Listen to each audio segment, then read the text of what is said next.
ఈరోజు సమాజాన్ని మనం చూస్తూ ఉంటుంటే పిల్లారా, మరి యేసు అనేటువంటి ఆయన్ని ఇష్టపడిన వారు ఆయన గురించి ఎన్నో తప్పుడు మాటలు మాట్లాడుతున్నారు. ఆ యేసుక్రీస్తును నమ్మకూడదని, ఆయన ఈ మన దేశస్థుడు కాదని, విదేశీయుడని, ఆయన మాటలు వాస్తవాలు కాదని ఎన్నో తప్పుడు మాటలు మాట్లాడుతున్నారు. ఆయనంటే ఇష్టం లేని వాళ్ళు ఎన్నో విధాలుగా మాట్లాడతారు. అదే రీతిగా మరి బైబుల్ అంటే గిట్టని వారు, బైబుల్ని నమ్మని వాళ్ళు బైబుల్ గురించి ఎన్నో విధాలుగా మాట్లాడుతున్నారు.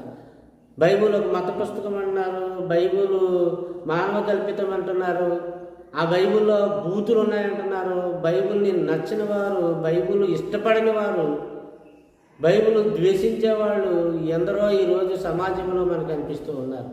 అదే విధముగా దేవుడు అంటే ఇష్టం లేని వారు, దేవుణ్ణి నమ్మని వారు, హేతువాదులు, మతోన్మాదులు, మరి